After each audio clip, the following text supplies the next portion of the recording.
Hello everyone, welcome on YouTube channel में बाइकास। कैसे हैं आप सभी। हम लोग बात कर रहे हैं ट्रिपल में PYQ सीरीज़ को लेते हुए जून 2024 में जो वाटर के पेपर हुए हैं उनका जीएस सेक्शन देख रहे हैं। एक पार्ट हम लोग कर चुके हैं। किसी को PDF चाहिए तो PDF जाओ, टेलीग्राम लिंक दे रखा है डिस्क्रिप्शन में वहाँ से ग्रुप को ज्वाइन कर लो। जितनी भी PDF आती है अपने पास सारी की सारी वहीं डाल देते हैं, ठीक है। तो वहाँ से फ्री ऑफ कॉस्ट आपको PDF मिल जाएगी। जिस सीक्वेंस में PDF पड़ी हुई है उसी सीक्वेंस में आपकी क्लास ले रहा हूँ। जैसे सबसे पहला पेपर मिलेगा आपको थर्ड शिफ्ट का, 10 जून 2024 का थर्ड शिफ्ट का पेपर मिलेगा। और थर्ड शिफ्ट की मैंने मैथ करा दी पहले, ठीक है। और अब GS भी हमने देखना चालू कर दिया है, तो GS के 10 क्वेश्चन भी आपको मिल जाएंगे और 10 और कर लेंगे। साथ ही साथ GS में कैसे कर रहे हैं हम, जो भी इंपॉर्टेंट चीज़ें होती हैं उनको भी कवर करने की पूरी कोशिश करते हैं। खैर चलते हैं, सीधे काम की बात करते हैं। क्वेश्चन नंबर 11 में क्या दिया गया है। और हाँ, साथ ही साथ अगर आपको चीज़ें ठीक लग रही है, समझ आ रही है मेरी बात, मेरी भाषा, तो चैनल को सब्सक्राइब और शेयर भी कर सकते हैं अपने मित्रों के साथ में। खैर क्वेश्चन नंबर 11 देखते हैं। क्वेश्चन नंबर 11 में क्या कहता है, हुंजा, नुब्रा तथा सिगार नदियाँ निम्नलिखित में से किसकी सहायक नदी हैं। तो ये अब देखो, सिंधु की है, गंगा की, ब्रह्मपुत्र की या गोदावरी की। तो ये as it is question 2019 GD constable में पूछा गया है। नहीं तो अभी गूगल करो, अभी के भी मिल जाएगा आपको कि कहाँ पूछा गया है। और एज इट इज़ तुम्हारे DSSB में आ गया। तो ऐसे कई सारे क्वेश्चन होंगे जो घूम फिर के मिल जाएंगे आप लोगों को। खैर, तो इसको डायरेक्ट याद रखेंगे हम, सिंधु नदी की ये सहायक नदी है। बात क्लियर है। पहले खुद से आंसर देंगे, फिर मेरा आंसर मैच करेंगे, ठीक है। तो आंसर क्या हो जाएगा हमारे पास, सिंधु नदी। अब सिंधु नदी के बारे में जान लेते हैं। सिंधु नदी, ठीक है ना। सिंधु नदी, देखो सिंधु नदी एक्चुअल में, ठीक है, सिंधु नदी, तो सिंधु नदी जो हैगी हमारे पास एक्चुअल में यहाँ से इसका उद्गम कहाँ से होता है। सबसे पहले तो यही जान लेंगे कि सिंधु नदी का उद्गम कहाँ से होगा, है ना। तो 1 मिनट का समय देना, मैं आपको डिटेल में कराई देता हूँ थोड़ी सी चीज़ें, ठीक है। तो तिब्बत के मानसरोवर के सिनकाबाब नामक जलधारा नामक से होता है, ठीक है। मैं लिख देता हूँ यहाँ पर, मानसरोवर,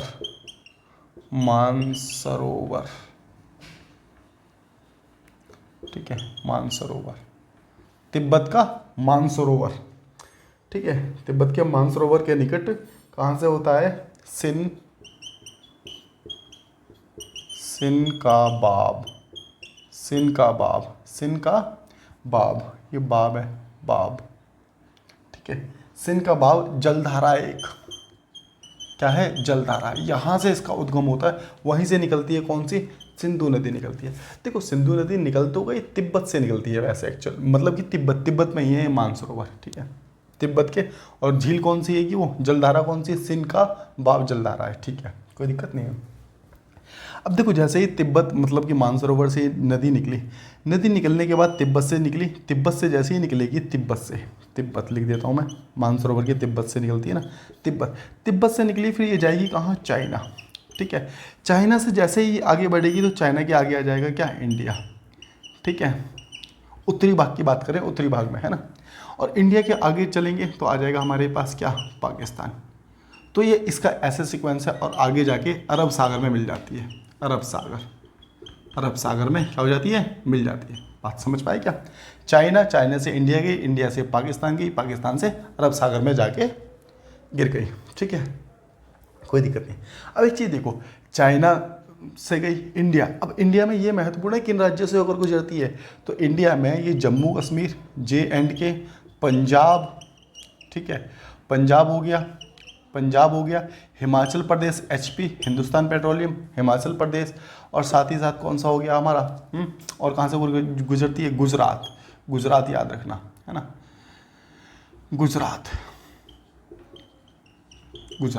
तो इन 4 राज्यों से होकर के गुजरती है कौन सी, सिंधु नदी, और जाकर कहाँ पहुँच जाती है आपकी, 1 मिनट मैं इसको सेट कर दूँ, हाँ, गुजरात। और जाके फिर यहाँ से निकलती हुई आपकी पाकिस्तान चली जाएगी, पाकिस्तान से अरब सागर में गिर जाती है। तो ये रही सिंधु नदी के बारे में थोड़ी सी एक जानकारी। बात क्लियर है। और हाँ, एक चीज़ और बताता हूँ, सिंधु नदी एक ऐसी नदी है जिसे पुल्लिंग कहा जाता है। हिंदी में पूछा जा सकता है कि सिंधु नदी क्या है, स्त्रीलिंग या पुल्लिंग है। सभी नदियों को स्त्रीलिंग कहा जाता है, लेकिन सिंधु नदी को पुल्लिंग कहा जाता है। इतनी बात क्लियर है। एक नदी का नाम और लेना चाहूँगा मैं यहाँ पर, किसका, अच्छा, उससे पहले मैं थोड़ी सी सहायक नदी और बताता हूँ, जो सहायक नदी इम्पोर्टेंट हो सकती है आपके लिए, जो पहले पेपर में पूछी गई हैं। ठीक है, सहायक नदी, सहायक नदी और कौन कौन सी होती हैं? ठीक है, सिंधु की सहायक नदी झेलम, झेलम, झेलम चिनाब, इन पे बहुत पूछे जाते हैं। झेलम, चिनाब, रावी। ठीक है, व्यास, सतलुज, ये क्या है? इसकी सहायक नदी है। किसकी? सिंधु नदी की सहायक नदी है। इतनी बात क्लियर है आप लोगों को? और साथ के साथ हुजान, नुब्रा और सिगार तो इम्पोर्टेंट है, ये पूछा ही जाता है आप लोगों को। और क्या बताना चाहता हूँ मैं, हाँ, साथ के साथ एक चीज़ और याद रखना आप, नर्मदा नदी। देखो कुछ चीज़ें ऐसी हैं जो डायरेक्ट पूछी जाती है। नर्मदा नदी, नर्मदा नदी एक ऐसी नदी है, ठीक है, जिसको अविवाहित नदी कहा जाता है। अविवाहित नदी पूछ लेगा कि अविवाहित नदी किसे कहा जाता है, तो नर्मदा नदी को अविवाहित नदी कहा जाता है। बात क्लियर है? ठीक है। और सिंधु नदी क्या है? एक पुल्लिंग है। ठीक है, तो ये रही बात आपकी किससे? सिंधु नदी से लेते हुए। तो जितनी भी इंपॉर्टेंट चीज़ें थी वो मैंने आप लोगों को बता दी हैं। चलते हैं नेक्स्ट क्वेश्चन की ओर, और नेक्स्ट क्वेश्चन देखते हैं कि नेक्स्ट क्वेश्चन में क्या दिया गया है आप लोगों को, है ना। एक मिनट आ जाओ। हाँ, नेक्स्ट क्वेश्चन अच्छा क्वेश्चन है। देखो सबसे पहले क्या है दे रखा है आपको इसमें, एक मिनट, आपसे पूछा गया है कि बायोलुमिनेसेंस, बायोलुमिनेसेंस, ठीक है, bioluminescence the property of a living organisms to emit light is well marked in which the following, क्या? फाइलम, फाइलम है ना, हाँ जी फाइलम। ठीक है, आ जाओ, मैं कुछ चीज़ें बताता हूँ। पहले तो क्वेश्चन ही समझा देता हूँ कि क्वेश्चन क्या पूछ रहा है। ठीक है, बायोलुमिनेश, देखो बायोलुमिनेसेंस क्या होता है मैं बताता हूँ। देखो बायोलुमिनेसेंस ये सूक्ष्म जीव होते हैं, सूक्ष्म जीव, या फिर आप लोग कह सकते हैं कि जैसे आपने वो देखी है ना, ब्लू मूवी देखी है अक्षय कुमार वाली, है ना, तो अक्षय कुमार की ब्लू मूवी देखी है तो आप लोगों ने वो देखा होगा, जो समुद्र में जब अक्षय कुमार जाता है तो नीचे वो लगता है जैसे पेड़ पौधे से जो लगते हैं, है ना। तो एक्चुअल में पेड़ पौधे नहीं होते, वो क्या है? जीव हैं, लिविंग थिंग है, समझ रहे हो? वो क्या है? लिविंग थिंग है। या फिर आपको देखने में लगता है कि वो चट्टान सी हैं, छोटी छोटी चट्टान नहीं होते, वो क्या है? जीव हैं। ठीक है, तो उन्हीं जीव की यहाँ पर बात की गई है, समझ पाए? तो वो क्या करते हैं, वो जीव क्या करते हैं, वो जीव, एक मिनट मैं बता देता हूँ आपको, ये वह जीव होते हैं जो क्या करते हैं? प्रकाश उत्पादन करते हैं, उत्सर्जन करते हैं, समझ रहे हो? प्रकाश को उत्पादन करेंगे और उत्सर्जन करेंगे। आप लोगों ने उस पर देखा होगा, वाटर में साइन करते रहते हैं ये जीव, ठीक है ना। तो उसी की चर्चा की गई। तो मेरे हिसाब से अब आप लोगों को क्वेश्चन समझ आ गया होगा कि क्वेश्चन में क्या पूछा गया है। तो बायोलुमिनेसेंस का मतलब हो गया, ये उन जीव की बात कर रहा है जो समुद्र में पाए जाते हैं। बात क्लियर है? तो इसमें कौन सा है? Is well marked in which of the following phylum. तो इसमें जो होगा आपका कौन सा होगा? आंसर होगा कौन सा? सेटोनोफोरा। सेटोनोफोरा एक ऐसा ही जीव है जो क्या करता है? उत्सर्जन करता है, उत्सर्जन करता है और प्रकाश उत्पन्न करता है, उत्सर्जन भी करता है, प्रकाश को उत्पन्न भी करता है। तो ऐसा जीव कौन सा होगा? सेटोनोफोरा। अब इन क्वेश्चनों को आप सीधा सीधा समझ के रटने की कोशिश भी करेंगे, क्योंकि एज इट इज़ डायरेक्ट आपको मिल जाते हैं। बात क्लियर है? तो मेरे हिसाब से बात आप लोगों को क्लियर हो गई होगी। पूरी तरीके से समझाने की मैंने कोशिश की है, कि पहले क्वेश्चन समझाया कि क्वेश्चन ने पूछा क्या है, बायोलुमिनेसेंस क्या होता था, मैंने बता दिया कि एक क्या है? जीवित जीवों द्वारा प्रकाश उत्पन्न और उत्सर्जन है। बात क्लियर है? जो लिविंग थिंग होते हैं उनके द्वारा प्रकाश को उत्पन्न करना और उत्सर्जन करना। तो इसका एक उदाहरण भी दे दिया, जैसे मैंने समुद्र जो था आपका अक्षय कुमार वाली ब्लू मूवी का, तो उसमें क्या है? वो सारे के सारे जीव हैं, वो क्या कर रहे हैं? उत्सर्जन भी कर रहे हैं और प्रकाश को उत्पादन भी कर रहे हैं। ठीक है, तो इसमें जो एग्जाम्पल है साइटोनोफोरा, उसका एक उदाहरण होगा। तो उम्मीद करते हैं बात क्लियर होगी। चलते हैं नेक्स्ट क्वेश्चन की ओर और देखते हैं क्वेश्चन नंबर 13 में आप लोगों को क्या दिया गया है। क्वेश्चन नंबर 13 में कहता है 2001 से लेकर 2011 के दशक के दौरान सिख आबादी का अनुपात कितने प्रतिशत की गिरावट आई। तो जो सिख आबादी में जो गिरावट आई है 0.4 0.2 कितनी की गिरावट आई है, तो मैं आपको बताता हूँ 0.2% की गिरावट आई है। बात क्लियर है ना, कितनी गिरावट आई है, 0.2% की गिरावट आई है। ठीक है, सबसे ज़्यादा सिख आबादी कहाँ है भारत की बात करें तो पंजाब में। अब पंजाब में है तो पंजाब के सीएम भी पता होने चाहिए आपको, कौन है, भगवत मान, भगवत मान। ठीक है, पंजाब के सीएम। और यहाँ साथ के साथ गवर्नर भी पता होना चाहिए। गवर्नर कौन हो जाएगा आपके, बनवारी लाल पुरोहित, बनवारी लाल पुरोहित, पुरोहित। ठीक है, और साथ ही साथ भगवत मान कौन है, ये आम आदमी पार्टी से है। ठीक है, केजरीवाल के अंडर में ही है फिलहाल ये। एक्चुअल में तो केजरीवाल खुद अंडर में है आजकल सीबीआई के। खैर चलते हैं, क्वेश्चन नंबर बात करेंगे हम किसकी, 14 की बात करेंगे, है ना। क्वेश्चन नंबर 14 में क्या दिया गया आप लोगों को, मूल रूप से संविधान की 8वीं अनुसूची में कितनी भाषाएं थी। इंपॉर्टेंट क्वेश्चन हैगा, 8वीं अनुसूची में कितनी भाषाएं थी, तो 8 भाषाएं थी, याद रखना। ठीक है, अब कितनी भाषाएं, अब सॉरी 8वीं अनुसूची है ना, 14 भाषाएं थी। 8वीं अनुसूची में 14 भाषाएं थी।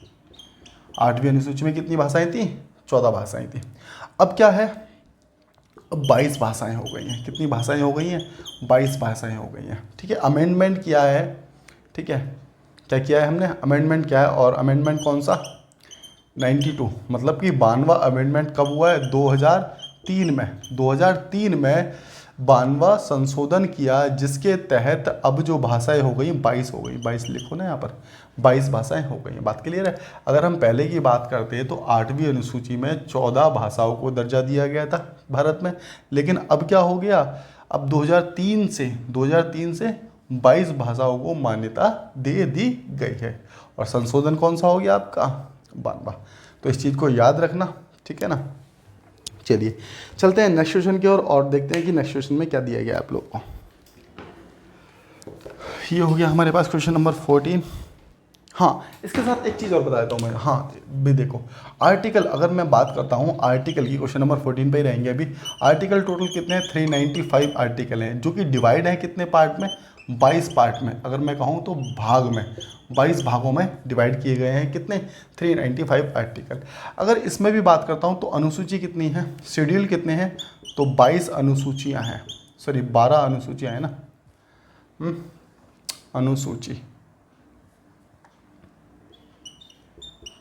अनुसूची कितनी है, शेड्यूल कितने हैं हमारे पास, 12 अनुसूची हैं। 395 क्या हो गए हमारे पास, आर्टिकल, 22 भागों में डिवाइड किया गया, 12 अनुसूचियाँ हैं। तो इतनी बात भी आप लोगों को मेरे हिसाब से पता रहनी चाहिए। ठीक है, इससे रिलेटेड। और ये जो संविधान है अपना कब लागू किया गया था, कब लागू किया गया था, 26 जनवरी 1950 को लागू किया गया था। तब से ही हम क्या बनाते हैं, रिपब्लिक डे बनाते हैं। क्या बनाते हैं, रिपब्लिक डे। बात क्लियर है ना। तो ये हो गया इससे रिलेटेड जो भी जानकारी थी। ठीक है, चलते हैं नेक्स्ट क्वेश्चन की ओर और देखते हैं कि नेक्स्ट क्वेश्चन में आप लोगों को क्या दिया गया है। क्लास समझ आ रही है, अच्छी लग रही है तो चैनल को सब्सक्राइब कर सकते हैं आप लोग, और लाइक शेयर सब्सक्राइब जो कर सकते हैं सारा कुछ करते हैं। चलते हैं नेक्स्ट क्वेश्चन की ओर और देखते हैं, सबसे पुराना वेद ऋग्वेद है, जिसकी रचना डैश वर्ष पूर्व हुई थी। तो याद रखना क्वेश्चन नंबर 15 में सबसे पुराना वेद ऋग्वेद तो इसने बोल दिया यहाँ पर क्वेश्चन में, लेकिन जिसकी रचना करीब 3500 वर्ष पूर्व हुई थी। अब देखो, पहले पूछता था कि कौन सा पुराना है कौन सा नया है, लेकिन अब पूछ लिया कौन सा, जिसकी रचना कब हुई थी, लगभग 3500 वर्ष पूर्व हुई थी। तो इतनी बात याद रखना। 4 वेद हैं, आप लोग जानते होंगे, ऋग्वेद, यजुर्वेद, सामवेद और अथर्ववेद। ठीक है, चलो इसके बारे में थोड़ी सी और चर्चा कर लेते हैं, ऋग्वेद के बारे में ही। ठीक है, ऋग्वेद के बारे में थोड़ी सी चर्चा और कर लेते हैं। टोटल इसमें जो चैप्टर बोले गए हैं, चैप्टर जो बोले गए हैं ऋग्वेद में, चैप्टर, ठीक है, तो कितने चैप्टर हैं, 10 चैप्टर हैं। ठीक है, सूत्र कितने हैं इसमें, अगर सूत्र की बात करेंगे तो 1028 सूत्र हैं। ठीक है, और हाँ, इसके लेखक कौन है, लेखक कौन है, तो महर्षि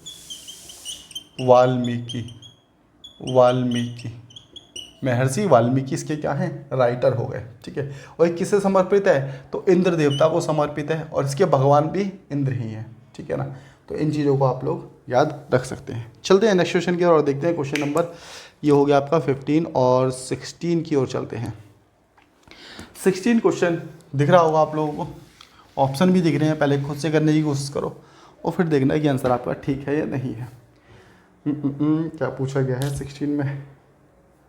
हाँ देखो, बैंकों को कुछ आरक्षित निधि तरल के रूप में अपने पास रखनी होती है, इसे क्या कहते हैं?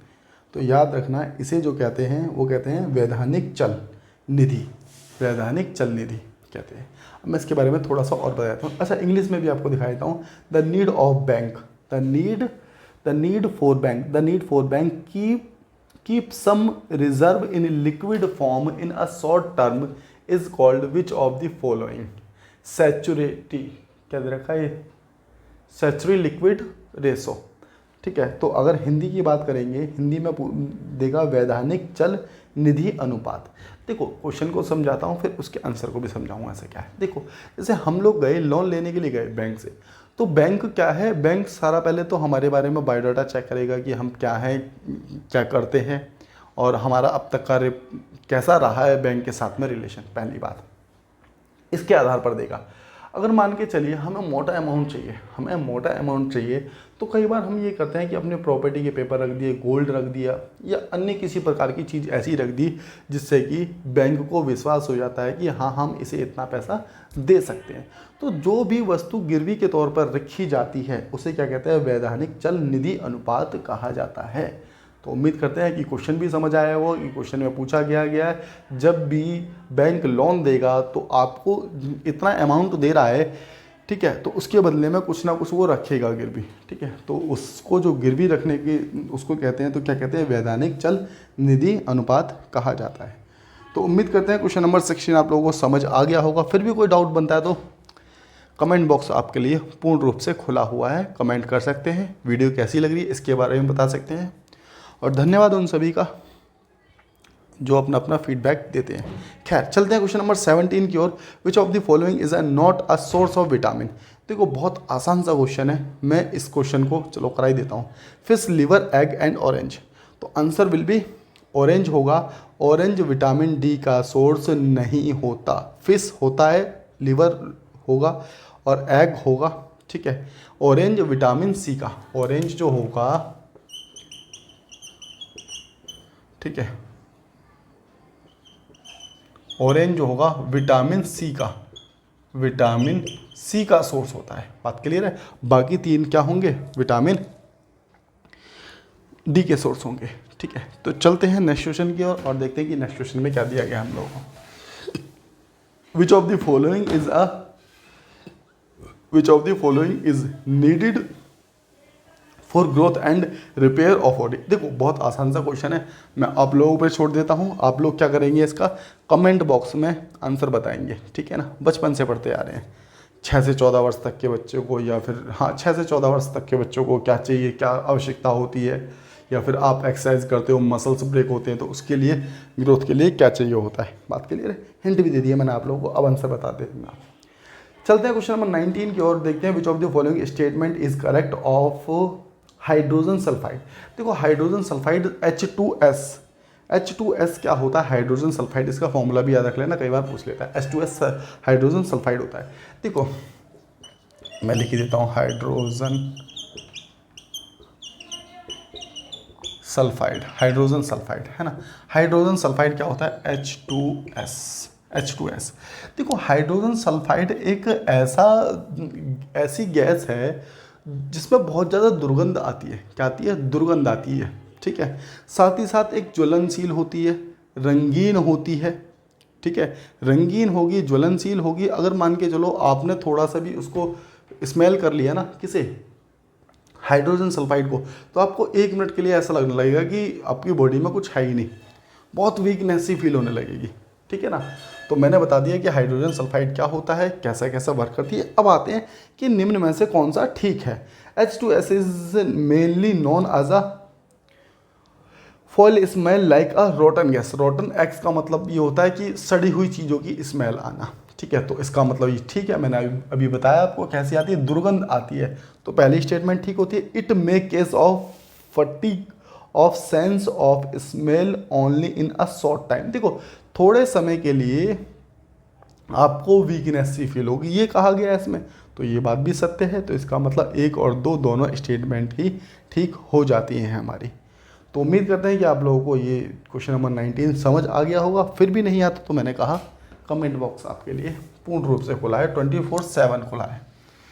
ठीक है, चलते हैं नेक्स्ट क्वेश्चन की ओर और देखते हैं नेक्स्ट क्वेश्चन में क्या दिया गया है। कह रहा है कि कश्मीरी महामृग तिब्बती बारहसिंगा किस प्रकार के वन में पाया जाता है। तो कश्मीरी महामृग और तिब्बती बारहसिंगा उष्णकटिबंधीय सदाबहार वन में पाया जाता है, उष्णकटिबंधीय कटीले वन तथा झाड़ी में पाया जाता है, या पर्वतीय वन में पाया जाता है, या सदाबहार वन में। तो आंसर आपका होगा थर्ड, पर्वतीय वन में पाया जाता है कश्मीरी महामृग और तिब्बती बारहसिंगा। तो उम्मीद करते हैं आप लोगों को सारी जानकारी समझ आई होगी। तो आज के लिए इतना ही बहुत है, बाद बाकी मिलते हैं नेक्स्ट क्लास में। तब तक के लिए tata bye bye, see you and take care of you.